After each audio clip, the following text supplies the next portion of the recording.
All right, and we show you registered as Trudy Taylor Smith, Children's Defense Fund, Texas, and self testifying against the bill. Is that correct?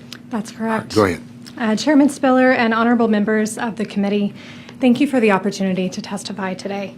My name is Trudy Taylor Smith, and I'm the Senior Administrator of Policy and Advocacy at Children's Defense Fund, Texas. We are a nonprofit advocacy organization dedicated to building community so that children grow up with dignity, hope, and joy. And we strongly oppose House Bill 5580 because it would directly contribute to violations of children's fundamental rights to freedom, dignity, and physical and psychological safety. This bill would also increase costs for local law enforcement across our state without doing anything to make Texas communities safer. It would use taxpayer money to separate families, lock up immigrant children and parents in inhumane conditions, and deport law-abiding families who have been contributing members of their communities for years.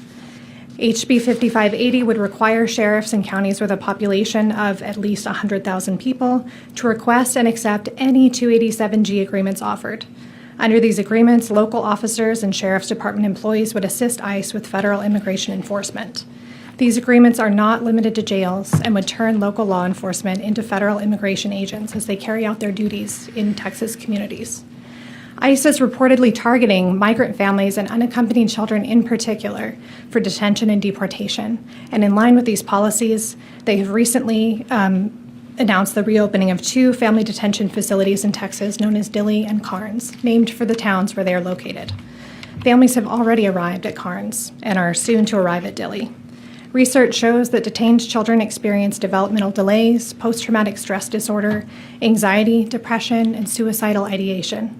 When immigrant families were detained at these same facilities under the first Trump administration, widespread abuse and neglect were documented there, and the American Academy of Pediatrics stated that DHS facilities like these failed to, quote, meet the basic standards for the care of children in residential settings, end quote.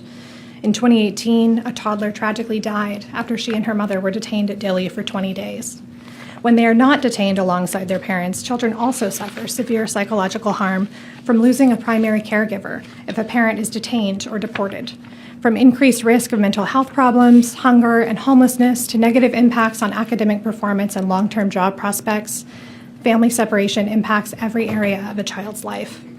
Instead of using taxpayer dollars to fund immigration enforcement activities that will traumatize children, including infants, by separating them from their families or putting them behind bars, our state should focus instead on investments that will truly improve public safety for all Texans. As adults, we share a moral duty to ensure that children experience the care and safety they need to successfully navigate the journey to adulthood and reach their full potential.